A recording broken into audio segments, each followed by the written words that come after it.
Okay, good morning, ladies and gentlemen.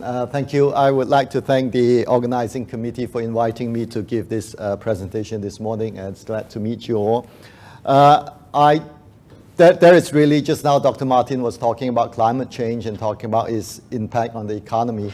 I think he did, although he did not explicitly state that, but there's obviously in his brief talk, he mentioned about the social and political impact of climate change.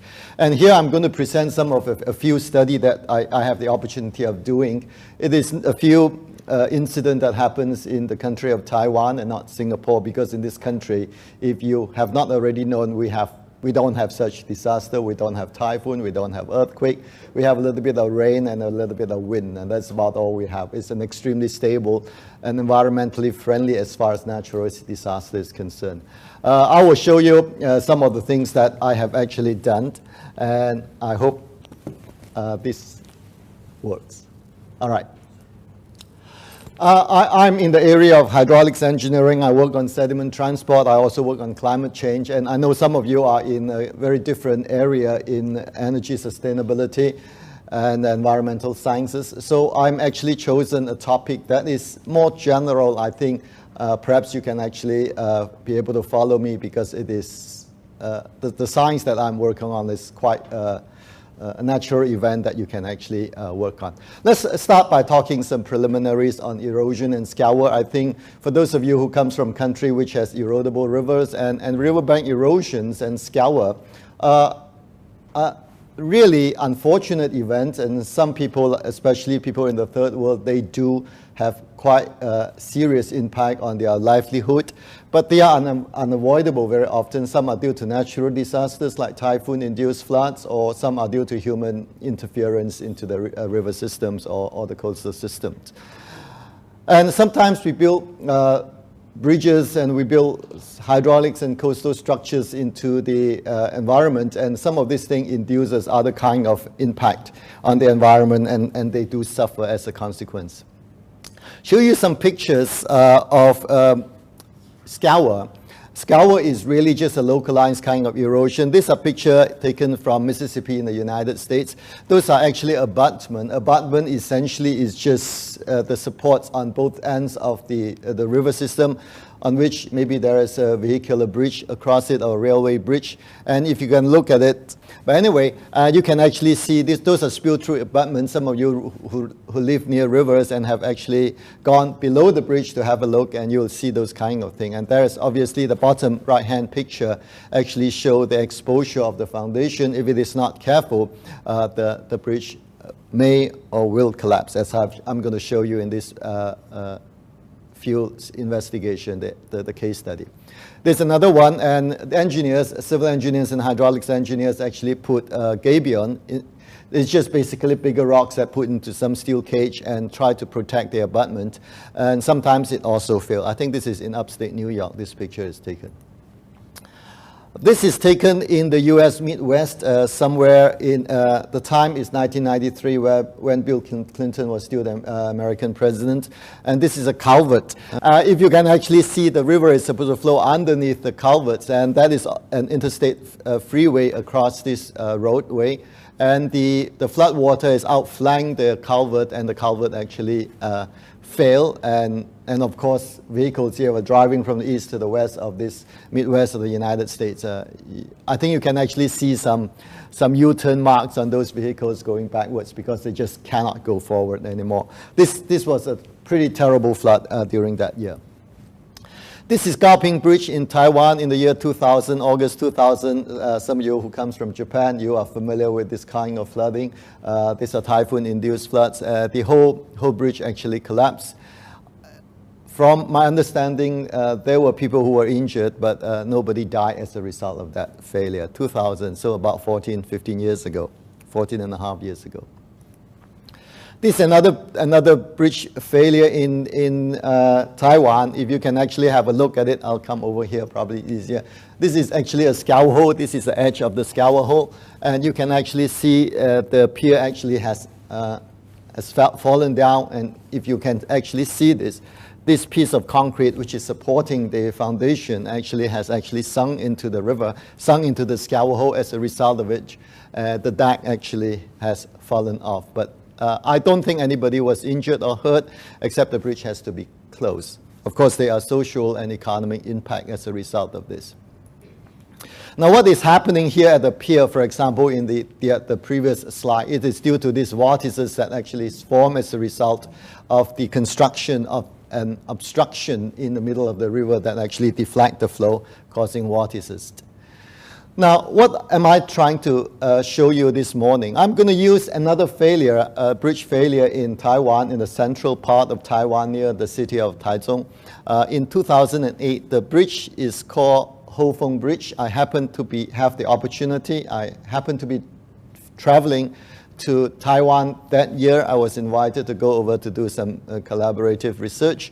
And civil engineers sometimes very mean people. When I was ready to go, my friends, my colleagues were telling me, "Oh, Professor Chiew, it's good that we have something to see this time when you come." But 6 people died because of this thing that we can see.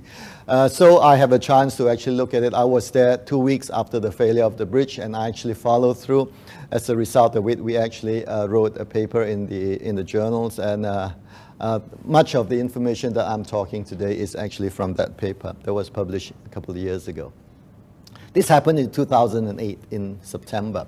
Now let's give you some background. On 12th of September 2008, Typhoon Sinlaku actually arrived in Taiwan. Of course, for those of you who live in that part of the Pacific Ocean, you are familiar with typhoon. Other places call it different names, but essentially it's just a howling wind bring a lot, heaps of rainfall. 2 days later, that's September 12th is when the typhoon actually hit. And 2 days later, the 6-lane Houfeng Bridge across the river is called Dajiaqi in central or Taichung County. Somewhere in the central of Taiwan actually collapsed. Around about 7 p.m. it collapsed. On that day, the Taipei Times reported that 1 man was drowned and 5 were missing. That was on the day of the collapse. Okay, it doesn't work now. Here, this is a picture of a local newspaper, Apple newspaper. If you can look at it, over the other side, on the right-hand side is north, and towards this side is south. On the right-hand side is the township is called Holy, and the township on the left-hand side in the south is called Fengyuan. And this, the one that is shaded black here, are the 2 piers that has actually fallen. As a result of which, the 2 bridge deck that it is supposed to be supporting actually fell into the river. There was actually more or less not long after the flood. 6 people as a result died because of that event. Again, another picture of this failure. That is on the north here. That's the south. The river actually flows from our right to the left. That is in the eastern part of China. This is in the western part of China. It's not so far from the river mouth. It will flow into Taiwan Straits eventually. And there is a mark in the dash circle, red circle there. That is the pier that is actually fallen into the river. So that's actually very close to the riverbank, and not at the center of the river, as most people will anticipate it is. They anticipate the main flood to be in the middle of the river, but in this case it is not. I'll give you some reason why the river morphology has changed over the years. Some more background. The body of the dead person was actually found that day by the divers. He was a 23-year-old young man just starting his career as a cable TV engineer. His car was plunged into the river when the deck just collapsed. Just at the time his car just arrived at that location. Bridge cameras, they have CCTV on board, and they also show 2 other vehicles plunging into the river, but nobody was found at press time. I was there about 2 weeks after this date, September 14, September 16. But police reported, based on the CCTV, that one of the vehicles likely was a taxi with 2 passengers on board, and the other one was a motorcycle with a passenger as well. So altogether, there are actually 5 people missing on the day of the collapse, but 1 was found, confirmed to be dead. Finally, the government was happy to report, not happy, but they have to make that report that all 6 of them actually died. In fact, when I was there, they found a second body. Okay. Now, when we talk about this thing, we talk about this being a an act of God, all right? It is a typhoon, there's nothing very much you can do, the bridge collapsed and people died. Insurance people like to use this kind of word, but is it really, the typhoon is solely responsible for the collapse of the bridge? That affected, of course, there is social, there is political impact, there's also a loss of life. So let's do an investigation. Now this very quickly, because I know not very many of you are hydraulics engineers by training, I will just go through it very quickly. I just want to show you the bridge itself. It was built in 1900s. It was extended as most places in the world is. When originally we designed for a bridge, there are just 2 ways up and 2 ways down, a 4-lane highway. And with population growth, we decided, hey, we need a bit more allowance for traffic because traffic is bad. So they actually extended the bridge to 2 additional lanes. So it's 3 up and 3 down. So it's altogether a 6-lane way. And during the 80s and really late 80s and early 90s, the Taiwanese government actually liked to use caisson. Caisson is essentially a huge kind of circular kind of massive concrete structures, and they use that as a foundation. And above it is the pier that support the bridge. You can actually see 1, 2, 3, 4 pier under the column pier. You can see the caisson diameters was 4 meters, the massive structures, and the pier is 2 meters. And it is a fairly long bridge, all right, quite a lot of spans. I wouldn't bore you with this detail. We'll come back to them a little bit later on. I just want to highlight another thing on the bed material. The first one is the median size, what we call, if you like, is the mean size, but slightly different. But 80 millimeter is pretty big kind of stones in a river. A cross-section of that bridge, again, the water is flowing into the picture. On the right is the right bank, and this is the left bank here. There are actually 16 piers that support this bridge. And P2, the one that is marked red, is the one that fell, all right almost at the right bank. Now, if you go and get up any geomorphology book or hydraulics engineering textbook, people will draw the center of the river to, the deepest part of the river to be in the center part, which is normally the case. But if you look at this little schematics, this is actually a few data actually measured. You can actually see that the deepest part of the river is actually where the pier fell. It is actually at the right bank, not at the center of the river. It is the morphology of the river, because rivers do take a bend. It doesn't just keep going straight. Although when we do research, if you have colleagues in a flume, you go down to a hydraulics lab and you look at their flumes, we always put the thing to be in the middle, or at least, or very often because of the lack of space, our flumes are normally all uniform cross-section. But in the river, it is not necessarily the case. And you can actually also see the cross is actually the survey done in the year 2000. 2005 is the second one with the open circle, and 2008. Before, I don't know whether it's before or after the failure, that was actually measured in 2008. The bridge fell in 2008. Now let's look at this fragile country called Taiwan, which is subjected to a lot of natural hazards. They have earthquakes, they have typhoon, not dissimilar to some of these hazards that countries in Eastern Asia is subjected to, places particularly in Japan, which has a very similar kind of environment as Taiwan.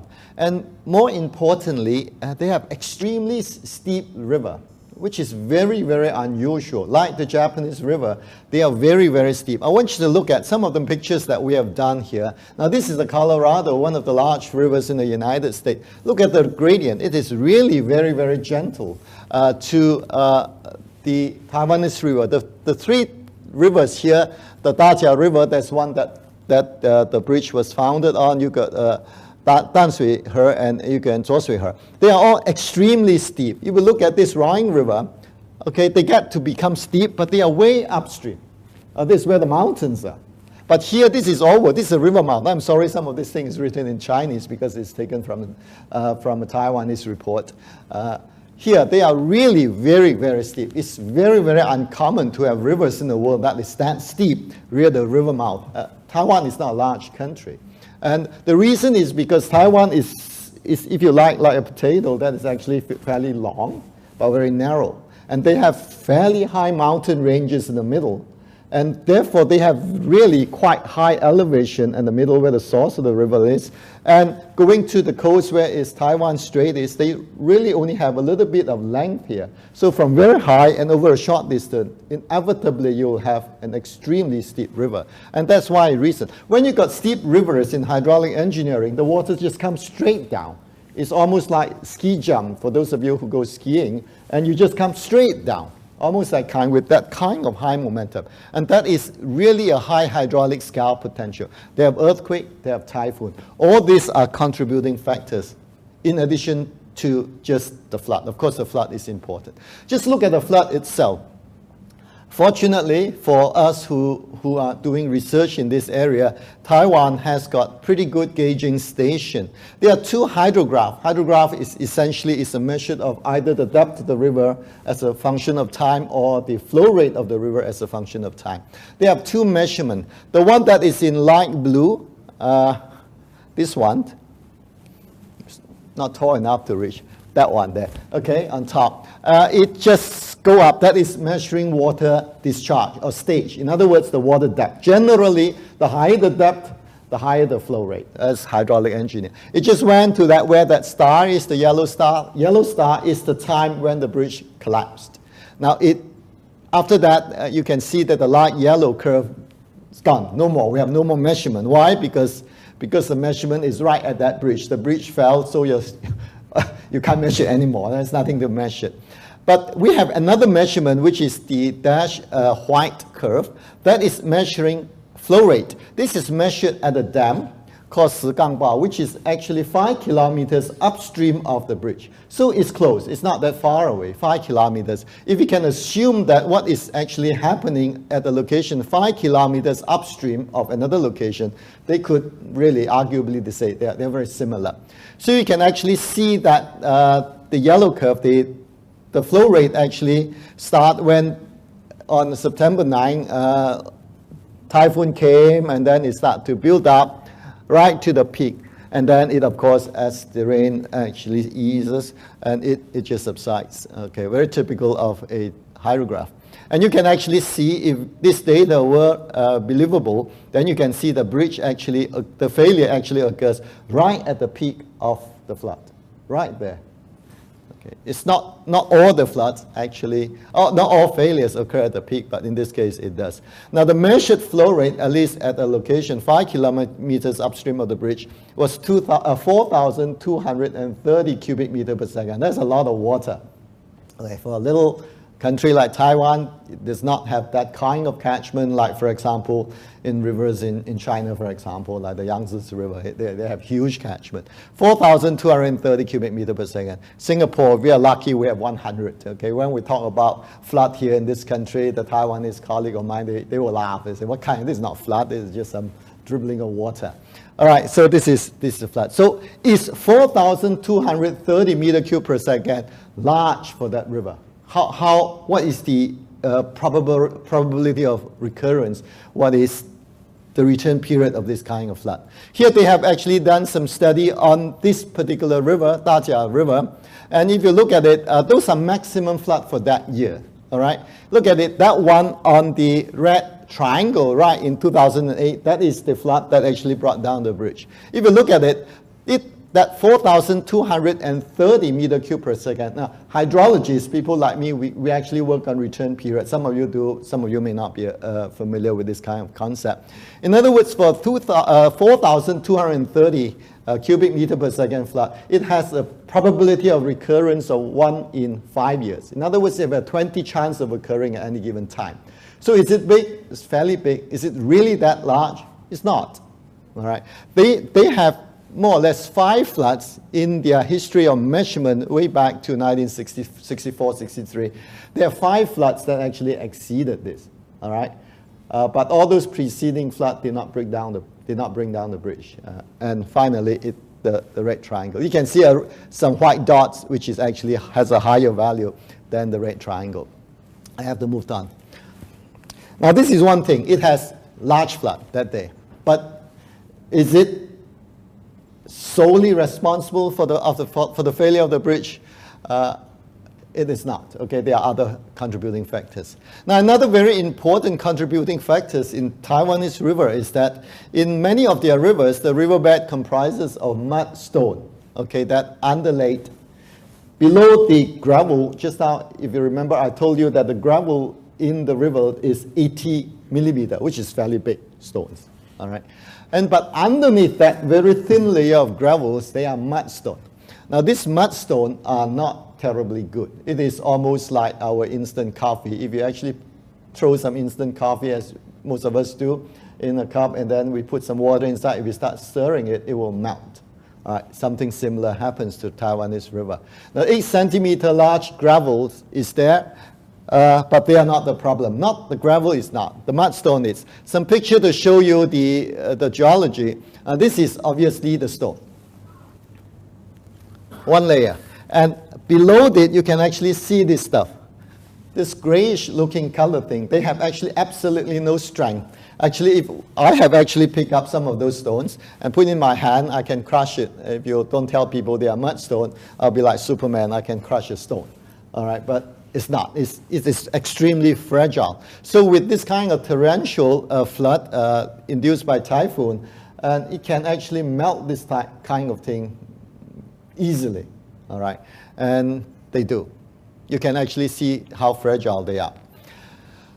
All right, the third thing, we talk about an earthquake. Now, those of you who are following some Taiwan thing, you remember there's an earthquake in Taiwan, Chiew earthquake in the central of Taiwan that created a lot of havoc to that country. And this is earthquake country, all right? Now, this is the river. This is Highway 13, is the bridge, where the bridge was founded. I talked about a dam just now. This is a dam that's about 5 kilometers upstream. And I want to show you what happens. My colleagues who study volcanic kind of action and lifting and fault lifting, they are very familiar. This is actually a very interesting thing. Engineers like to build things. And very often at hindsight, you'll find that if you want to choose a place not to build the thing, and the thing is built right there. All right. Now, you don't build a dam on a fault line, do you? All right. Now, they build it on a fault line. Okay, let's have a look at that dam. This is 5 kilometers upstream of our bridge. All right. Look, very innocent. The river, just like a lot of developing countries in the 80s, Taiwan was, and they built a lot of dams for irrigation, for water supply, and et cetera, et cetera. Most countries do anyway. And this looking upstream, I want you to appreciate the underlying geology. This is mudstone, all right? It's extremely fragile. It melts, essentially. After the earthquake in 1999, some 9 years before the flood, this is what happened. They still leave this. When I was filling the dam, you can actually see one side was lifted up, right at the dam face. It's just as well this dam did not fail. If it has fallen, Taichung, the city of Taichung, many people will die. All right, it did not come down. It's quite surprising. Okay, still they deliberately leave this there. Okay, for people, if you go and visit this dam, if you visit Taiwan, if you visit this dam, you can still. I took this photo myself when I was there. You can see how much one side has lifted. Another picture. I just want to show you this picture. All right. Now this is, I told you this actually, there's actually a fault line there. So one side was lifted. You can see that bridge. Now I'm standing on the dam face now looking downstream. I've taken that photo. Look at that bridge. One side is significantly higher than the other side. Can you see that? It's almost like a slide. Now they did not actually employ a poor surveyor and messed up. It wasn't. It's just that one side was lifted during the Chiew earthquake. It became like that. It's shocking. So, earthquake. What has earthquake to do with our river? What has earthquake to do with the failure of the bridge? Now, sorry, those numbers there, they are years, but they are years based on the Taiwan is here, so you have to add 11, all right? For those of you who know Chinese, I'll say in Chinese, it's Mingguo. All right, so this is not 1987. So 87, you have to add 11, that is 1998, all right? And then you have 2000 there, that is 921, that's where Chichi earthquake. I want you to look at it. Here, sorry again, is in Chinese for those of you who do not know. Right about here, this is where the dam faces. Here is where the bridge is, all right? I want you to see, this is before the earthquake. That is the year of the earthquake slightly. This is later on, all right? And you can see right here, the dashed line and the red line and the green line. You can see the amount of bed has degraded substantially as a result of the earthquake. In other words, the riverbed was here before the earthquake, and then it drops, and it drops as a result of the earthquake. It's actually quite frightening. Again, the slope is actually quite steep for rivers. All right, so we talk about earthquake, its impact on the bed itself. All right.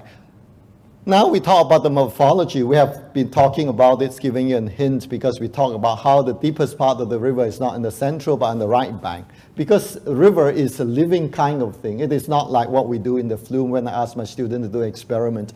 Our side wall is always unmoved. It's made of glass or whatever it is. All right, it doesn't change. But river actually can outflank it. It can actually bend. It can meander, as if you still remember in your geography days when you were in schools, in high schools, and you'll probably read some of those things. So the morphology of river is such that the pier that collapsed is on the right bank, and it also is subjected to the main flow. I want you to show that as a result of the bridge, those colored things actually show you where the flow is coming from. All right. Now in the lab, when my students were doing experiment, the river is always moving straight down the river, the channel. It doesn't bend. It's so narrow. But in real rivers, they can actually do all kinds of things. All right, they can actually curve around. And this curvature, this what we call the angle of attacks, they do change, and they may change, and they do change. So you can actually see the way that it's actually flowing down. It's actually changing over the years. Look at this is again the Highway 13 is where the bridge that fell is. You can see the river is actually moving, flanking the right one and hitting into where the pier was, and that's when it fell.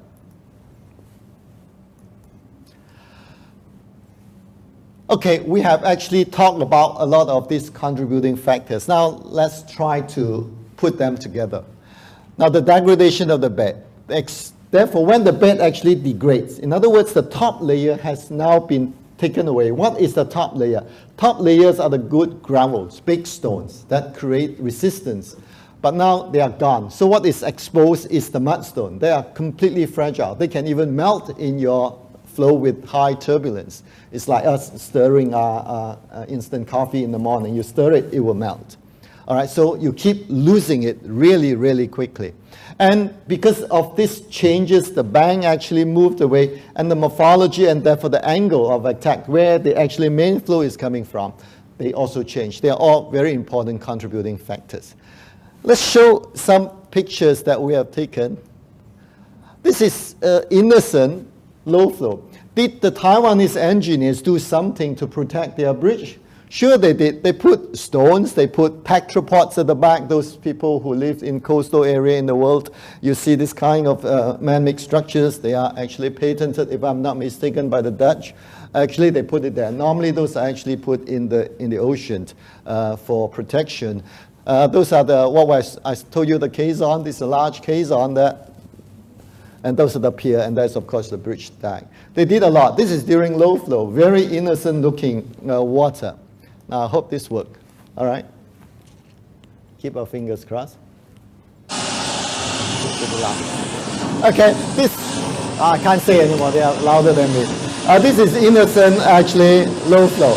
Nothing happens. No, nothing. Let's stop this. Now, this is the one that I want to show you, the high flow. Hopefully it works. Never mind, we'll just go on. I'm sorry, I cannot actually show you the one with the high flood flow, which is almost, the whole place was actually filled with water. But anyway, I got another one that's shown, hopefully this one works. Now, In other words, what I'm trying to show you that during the typhoon, the flood is not like what we saw just now. It's not like a dribbling of water. Now, I just want to show you, just now the picture that I've shown you was taken from the left bank. So the water is flowing from that side to this side. Now we cross the river. We are now on the right bank. Now the water is coming from the left to the right. Now I want you to show you, I do not know whether you appreciate this kind of plunging, where the red mark was, there's almost a little bit of plunge there. All right. Perhaps I'll show you this. Let's keep our finger crossed that this works. Come on, work. It doesn't work. It's normal. I'm sure you have. Maybe later I can show you if we got time. All right. What I want to show you is that there's this is already a low flow.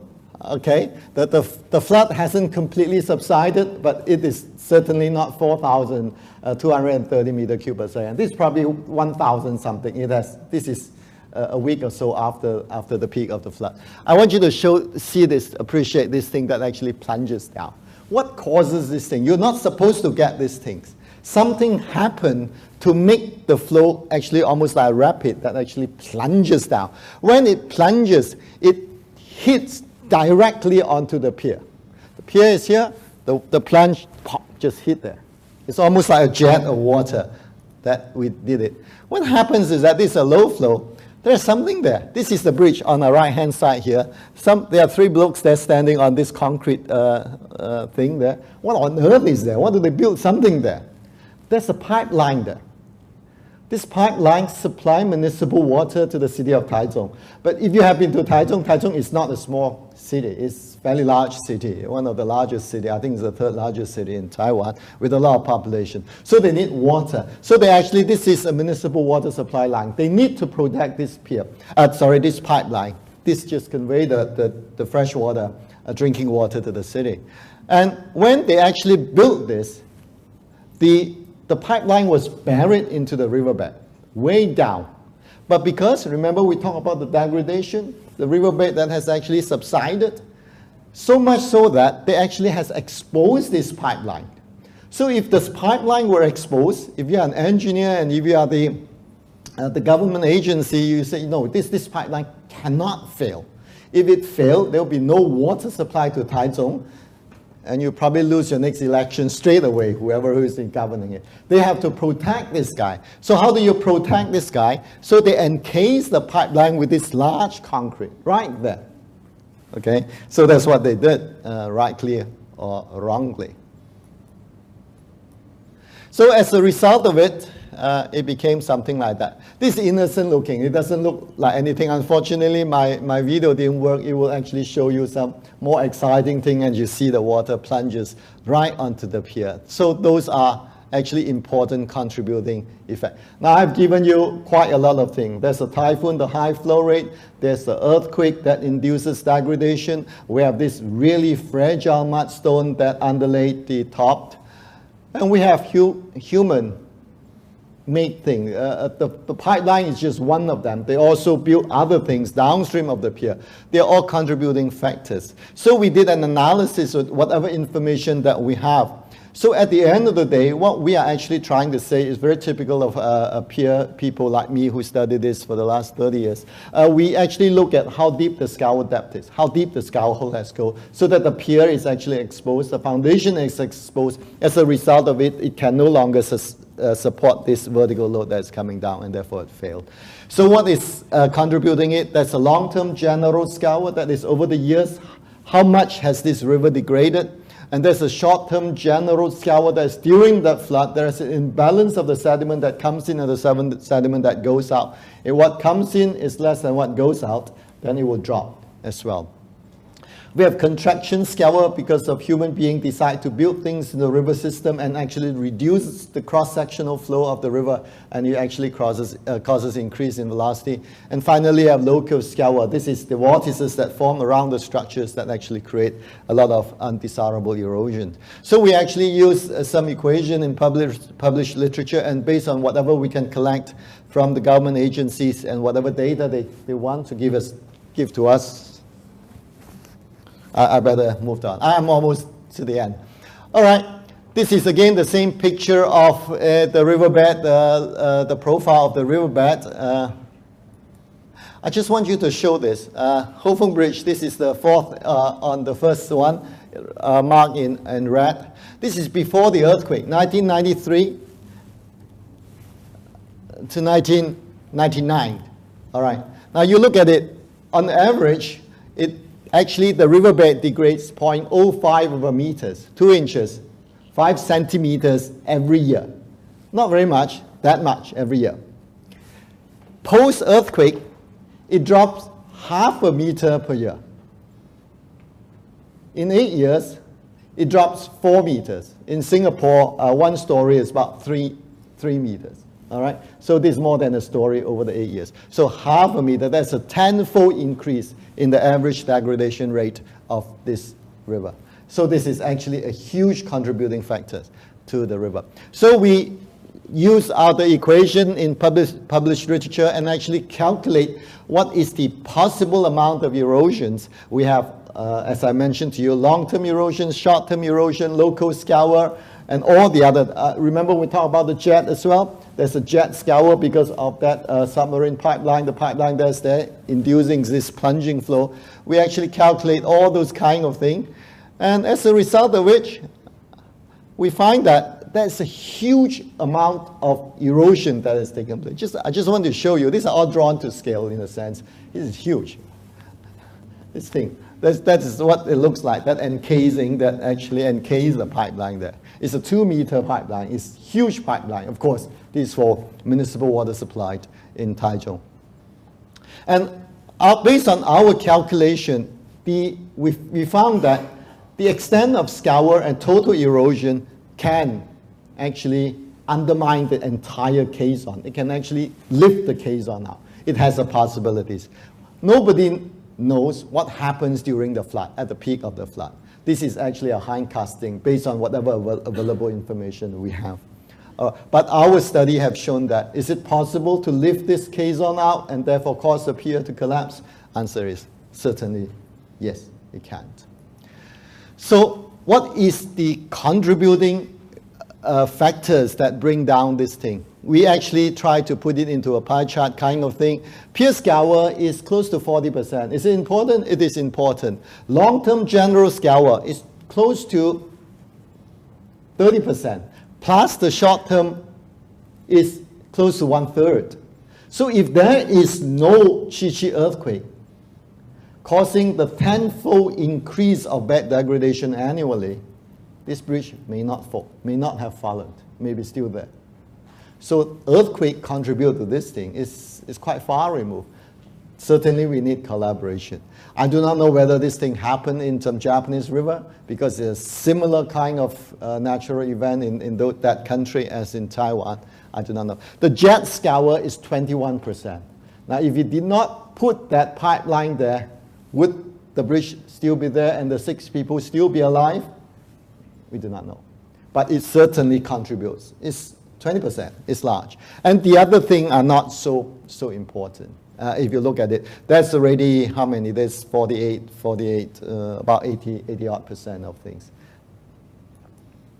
So let's make a summary and then we can have coffee. All right.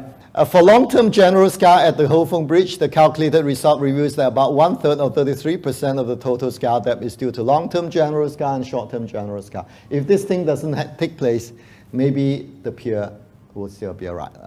The long-term general scour is so closely related to the Chi earthquake that took place some 8 years ago. Proper precaution must be taken if damage to or failure of downstream bridges is identified. In other words, when you actually look at the bridge here, this is a bridge that you are actually concerned with. You look at the surrounding thing on the same river and say something has happened. You must really ring a bell and find out, hey, what's happening there? If it happens there, it may happen to us as well. All right. If that bridge fell or that railway bridge has fallen and somebody died, same thing may happen. That's Murphy's law, right? Anything that happened will happen. All right. The failure of this bridge also highlights the potential risks associated with human interventions. For example, the construction of an encased pipeline. very often engineers do something, and there's always a very good reason for doing it. In this case, water supply to the city of Taichung. If you don't have it, I mean, the guy will lose, the mayor will lose his vote immediately the next election if you don't have water to that city. You have to find alternative. Is that a correct solution? At hindsight, it is not. Today, after we've done this, and the local agencies were persuaded this is a contributing factor. Now they have actually lifted that pipeline to be suspended. It's just another bridge that actually now support this pipeline. It's no longer sitting on the riverbed, right? They took it out. Bridge closure should not simply be based on fixed flood warning levels. In this kind of country, when you've got bridges that is what we call scour critical, in the United States, they actually do this as well. Most of their bridges were built just not long after the Second War. And 50 years has come and gone, past 50 years. So a lot of their infrastructures was now past their design life, so to speak.